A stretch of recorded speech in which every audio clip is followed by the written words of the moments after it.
नमस्कार दोस्तों, मेरा नाम उज्ज्वल और आप देख रहे हैं माई पाठशाला। एसएससी सीजीएल 2024 का फाइनल रिजल्ट आ गया है और उसका कट ऑफ देखकर एक मुद्दा वापस से गहरा गया है कि एसएससी सीजीएल 2024 क्या वाकई में स्कैम है।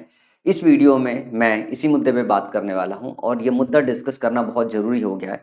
हम सभी शिक्षकों का एक साथ एकजुट होकर एसएससी सीजीएल 2024 के मुद्दे पर डिस्कशन बहुत ज़रूरी है। हो सकता है इस वीडियो को देखने से पहले आपने अभिनव शर्मा सर की वीडियो देखी होगी या किसी और शिक्षक की वीडियो देखी होगी। शायद मोटा मोटा मैं भी वही बात करने वाला हूँगा जो बाकी शिक्षकों ने किया है, क्योंकि मुद्दे जो है वो कॉमन ही है, क्योंकि बच्चों के साथ अन्याय हुआ है। इसके पहले अगर हम देखें तो प्री के बाद प्री का जब रिजल्ट आया था तो उस टाइम पे बहुत डिस्कशन हुआ था। अभिनव शर्मा सर बहुत चिल्ला रहे थे कि स्कैम हुआ है, स्कैम हुआ है, स्कैम हुआ है। हमारे अनुराग सर ने भी बहुत चिल्लाया कि स्कैम हुआ है और इसको करेक्ट होना चाहिए, और बहुत सारा डेटा लिस्ट है जिसमें मैंने वीडियो बनाई हुई थी। मेरा एक पर्सनल चैनल है उस पर, जिस पर मैंने सभी बच्चों को बोला था कि स्कैम तो है। बहुत सारे बच्चे ऐसे हैं जो डिजर्विंग कैंडिडेट हैं, जो प्री वाले बच्चे हैं, जो मेंस में होने चाहिए थे, लेकिन एसएससी ने उनकी बात नहीं सुनी। एक बार अपना जो रिजल्ट दिया था उसको भी चेक नहीं किया है, और उसके बाद सारे बच्चों ने मिल के जो है कोर्ट का दरवाजा खटखटाया और वहां पे जाके कुछ बच्चों को एग्जाम देने का मौका मिला। स्पेशली उन बच्चों को जिन्होंने कोर्ट का दरवाजा खटखटाया। जिन्होंने दरवाजा नहीं खटखटाया, जो उस रेंज में फॉल करते थे, उन्हें तो मौका मिला ही नहीं। तो प्री का जो स्कैम वाला सेक्शन था ना, वो तो यार समझ में नहीं आया कि किधर चला गया, लेकिन फिर भी एक तरीके की जीत हुई। कुछ बच्चों को प्री के बाद एग्जाम देने का मौका मिला। अब अगर आप ध्यान से देखो कि सीजीएल 2024 मेंस का जो रिजल्ट आया है, ये रिजल्ट अपने आप में ही यार स्कैम की तरफ इशारा कर रहा है। इशारा इसलिए कर रहा है क्योंकि इतनी हाई कटअप कैसे जा सकती है। ऊपर से जब ये नॉर्मलाइजेशन वाला डिस्कशन हो रहा था कि अगर 2 शिफ्ट में पेपर हो तो नॉर्मलाइजेशन होना चाहिए, लेकिन किस तरीके का नॉर्मलाइजेशन? जब नॉर्मलाइजेशन नॉर्मलाइजेशन हो तब तो ये तो नॉर्मलाइजेशन अब नॉर्मलाइजेशन हो गया। अब सोचो कि 18 वाला पेपर हम सारे शिक्षक जानते हैं कि 18 वाला थोड़ा डिफिकल्ट साइड पे था और 20 वाला थोड़ा इजियर साइड पे था। तो जब 18 वाला डिफिकल्ट साइड पे है और जब रिजल्ट आया तो पता चल रहा है कि जिन बच्चों का 315 पे जो है, एक बच्चे का सिलेक्शन नहीं है, एक बच्चे का सिलेक्शन है, और 20 तारीख वाले का 315 पे सिलेक्शन है जो इजी शिफ्ट में है, जबकि जो डिफिकल्ट शिफ्ट था उसमें 315 नंबर वाले बच्चे का सिलेक्शन नहीं है।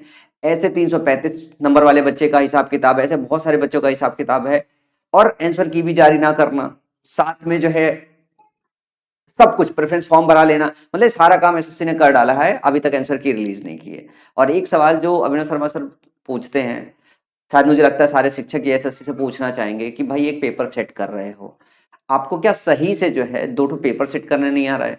और अगर नहीं सेट करने आ रहा है तो क्यों एग्जाम कंडक्ट करा रहे हो यार? आप छोड़ क्यों नहीं देते? पोस्ट से रिजाइन क्यों नहीं कर देते? क्यों चेयरमैन पे बैठे हो यार? ये मतलब इवन तो मुझे लगता है यार कि बाकी जितने शिक्षक हैं, जितने कोचिंग इंस्टीट्यूशंस हैं, उनसे सहारा ले लेते, किसी से डिस्कस कर लेते, एक्सपर्ट्स हायर कर लेते। क्वेश्चन बनाना कौन सा? आप यूपीएससी का क्वेश्चन तो बना नहीं रहे हो, सिविल सर्विस का क्वेश्चन तो बना नहीं रहे हो, एसएससी सीजीएल का क्वेश्चन बना रहे हो, उसमें भी इतना 2 कौड़ी का मेंस का पेपर बना रहे हो कि पूछो मत। कंपटीशन में गधे और घोड़े के बीच का फर्क ही समझ में नहीं आएगा। मतलब ब्रेन वाला बच्चा है, नॉन ब्रेन वाला बच्चा जो है, उसमें कैसे फर्क पड़ाएगा?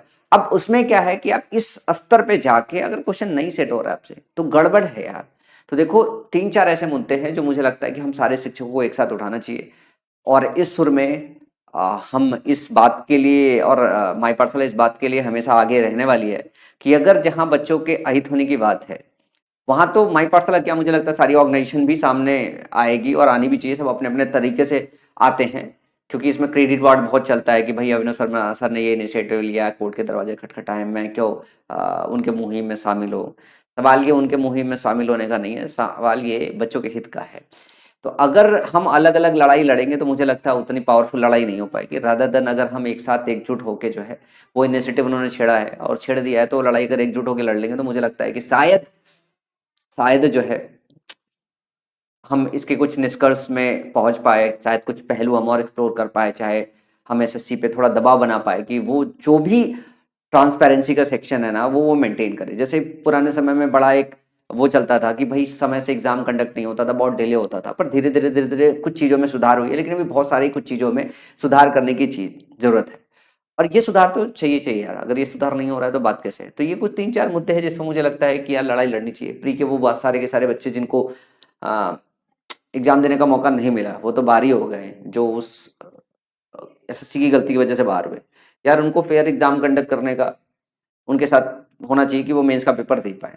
अगर वो मेंस का पेपर दे पाए तो सवाल ये है कि जो बच्चे अंदर चले गए हैं अब उनको अगर बाहर किया जाएगा, क्योंकि सीटें तो उतनी है, कुछ अंदर जाएंगे तो कुछ बाहर आएंगे, तो जो बाहर आएंगे उनका क्या, और जो अपने मेहनत के दम पे डिजर्व करते थे और डिजर्विंग कैंडिडेट अगर बाहर हो गए तो उनके बाहर होने से क्या। तो एक गलत एग्जाम कंडक्ट कराने से दो तरीके का इशू होता है, एक वो जो डिजर्विंग है बाहर रह गए हैं, एक वो बनते जो नॉन डिजर्विंग यूं कह लो या कम डिजर्विंग, या हो सकता है उनका दिन खराब हो गया, एक दो क्वेश्चन उनके खराब हो गए, ऐसा नहीं कि वो डिजर्विंग नहीं हो सकते, लेकिन वो दिन के हिसाब से, मार्क्स के हिसाब से डिजर्विंग नहीं थे, या किसी और रीजन की वजह से वो डिजर्विंग नहीं हो सकते थे। तो ऐसा केस है कि डिजर्विंग का अंदर होना और जो अंदर चले गए हैं उनका बाहर ना होना, कुछ इस तरीके का प्रोविजन तो होना चाहिए। लेकिन क्या है कि एक के साथ न्याय होगा तो दूसरे के साथ अन्याय होगा, लेकिन इस सिस्टम को सुधारना बहुत जरूरी है, अगर सिस्टम नहीं सुधरेगा तो बात बड़ी गड़बड़ है। अब नॉर्मलाइजेशन की बात है यार, ये जो है ना, इसका फॉर्मूला पता चलना चाहिए भैया किस हिसाब से नॉर्मलाइज कर रहे हो, और यहाँ पे भी ट्रांसपेरेंसी थोड़ी होनी चाहिए यार, ट्रांसपेरेंसी नाम की कोई चीज ही नहीं है भैया, ठीक है ना। और आंसर की यार सबसे पहले आ जाती है यार, आंसर की देने में क्या प्रॉब्लम है यार, पेपर आज हुआ 10 दिन के बाद 5 दिन के बाद आंसर की आप रिलीज कर सकते हो, क्यों नहीं कर रहे हो यार। मतलब दुनिया एआई के जमाने में चल रही है और आपसे एक आंसर की रिलीज नहीं हो रही है, क्यों नहीं हो रही है। और आप टाइमिंग देखो, होली का त्योहार है, दुनिया को पता है कि सब सारे शिक्षक, सारे कोचिंग इंस्टीट्यूशन, सारे यूट्यूबर्स, सारे के सारे लोग होली में व्यस्त होंगे, और बस ऐसे मौके पे और आधी रात को निकाल दी, आधी रात को निकाल दी, मतलब इतनी फास्ट हो गई कि वो रात को रिजल्ट निकाल रहे हैं, 6 बजे आता था, 7 बजे आता था, रात, मतलब रात को रिजल्ट निकालेंगे तो क्या हंगामा नहीं खड़ा होगा क्या, अगर गलत काम करेंगे तो हंगामा तो खड़ा होगा ना, तो हंगामा खड़ा होगा, ऐसा क्यों नहीं खड़ा होगा। और फिर रॉन्ग क्वेश्चन का क्या है यार, मतलब जब ये बात हुआ था कि भाई क्वेश्चन, एक आध क्वेश्चन गलत आ जाते थे तो अपील करना था, अब इसको धंधा बना लिया गया कि हर सेट में 2-4 क्वेश्चन गड़बड़ी आ रहे। अरे यार एक तो इतना घटिया 2 कौड़ी का क्वेश्चन पेपर सेट हो रहा है, उसमें से भी 4 क्वेश्चन आपके गलत ही आने हैं, और उसका क्या सही सोल्यूशन लिया वो भी आप नहीं बता रहे हो, नॉर्मलाइज अनइवन कर रहे हो, तो ये सारे मुद्दे तो हैं। ऐसे में मुझे लगता है कि यार देखो अपन सारे के सारे लोग साथ हैं, और जो बाकी के शिक्षक हैं, जो बाकी के प्लेटफॉर्म हैं, जो अपने अपने बच्चों को शिक्षा दे रहे हैं, उन सबको इस मुहिम में आगे आना चाहिए और ये लड़ाई मिलकर साथ में लड़ना चाहिए। अलग अलग लड़ाई लड़ेंगे तो बात नहीं हो सकती है। मुझे तो लगता है कि कोर्ट का दरवाजा खटखटाने के साथ साथ वापस से ट्विटर और बाकी सारे लोग इस पे वीडियो बनाएं और कायदे से बनाएं यार। मतलब एसएससी देखो, न्याय तो नहीं हो रहा, कुछ ना कुछ तो गड़बड़ है, कहीं ना कहीं तो लूप होल है जिसकी वजह से सारे इश्यूज आ रहे हैं, ये लूप होल जो है बाहर निकल के आना चाहिए। और मैं तो कहूंगा कि अविनाश शर्मा सर ने तो सीधे एसएससी को बहुत कुछ बोल रखा है, बाकी शिक्षक बहुत सारे लोग एसएससी कुछ बोलने से बचते हैं, लेकिन गलत तो है यार, अनजस्ट तो है, और जस्टिस होनी चाहिए। तो मेरी आप सब शिक्षकों से अपील है कि कृपया इस मुहिम में साथ दे जो है, और माई पाठशाला आप सब बच्चों को, जो भी माई पाठशाला के बच्चे हैं या जो एसएससी की तैयारी कर रहे हैं, किसी भी प्लेटफॉर्म के बच्चे हो, हम इस वाले मुहिम में, जैसे मुझे लगता है कि हम, और मुझे लगता है सारे प्लेटफॉर्म भी आप सब लोगों के साथ होंगे, सारे प्लेटफॉर्म के शिक्षक भी, तो ये लड़ाई लड़ते हैं। हो सकता है, मैं एक और राय देना चाहता हूँ, ये लड़ाई अपने अपने स्तर पे सारे के सारे लोग लड़ेंगे भी, लेकिन पता है इस टाइम पे नज़दीक में कोई जो है एग्ज़ाम नहीं है, बहुत कम मोमेंट्स ऐसे होते हैं जो ज़िंदगी में हम खुश होते हैं, अपने परिवार के साथ होते हैं, क्योंकि ये जो स्टूडेंट वाली लाइफ होती है ना, मैंने खुद भी ऐसा गुजारा है कि बहुत मुश्किल काम होता है यार इस टाइम पे, कि हम जी पाए, हंस पाए, मुस्कुरा पाए, क्योंकि अपनी ज़िंदगी से लड़ रहे होते हैं, रोजी रोटी से लड़ रहे होते हैं। तो मैं तो कहता हूँ कि सेटबैक भी बहुत लगा होगा, बहुत सारे लोग खुश भी होंगे, ये सब हम लोग होली के बाद ना ठीक से लड़ेंगे। आप तो 1-2 दिन अपने घर में, परिवार में लोगों से मिलो, थोड़ा सा 1-2 दिन खुश रह लो, जिंदगी में हमेशा स्ट्रगल ही रहना है, लड़ाई लड़ते रहोगे, लड़ते रहोगे, लड़ते रहोगे, लड़ने का नाम ही जिंदगी है, खुशी जैसी कोई चीज़ नहीं होती है। लेकिन अगर आपने ये पर्टिकुलर जो है पल इंजॉय करना सीख लिया ना, तो फिर जिंदगी में लड़ाई भी आसान हो जाती है। तो घर वालों के साथ जाओ, एक दिन होली मनाओ अच्छे से जो है, और होली मनाने के बाद वापस आओ, हम सारे के सारे शिक्षक आपकी ये लड़ाई जो है खूब जोर शोर से लड़ेंगे और सही से लड़ेंगे, अलग अलग नहीं लड़ेंगे। मैं तो रिक्वेस्ट करता हूँ सारे शिक्षकों से, मेरी वीडियो बाकी शिक्षकों के पास भी भेज देना। वैसे ये मुद्दा सब लोग अलग अलग लड़ रहे होंगे, लेकिन अगर हमें लगता है कि हम एक कॉमन प्लेटफॉर्म पे एक साथ अगर लड़े तो ये लड़ाई जल्दी जीती जा सकती है, और बहुत सारे करेक्शन, बहुत सारे सुझाव कराए जा सकते हैं। हमारे शिक्षकों का आपस में वैसे कोई लड़ाई नहीं है, हम तो बस इस बात की लड़ाई लड़ते हैं कि हम पढ़ा के कितना बच्चा जो है सेलेक्ट करा लेंगे। अब इसको दूसरी नज़रिए से भी देखा जाता है कि हम बिजनेस ज़्यादा बना रहे हैं।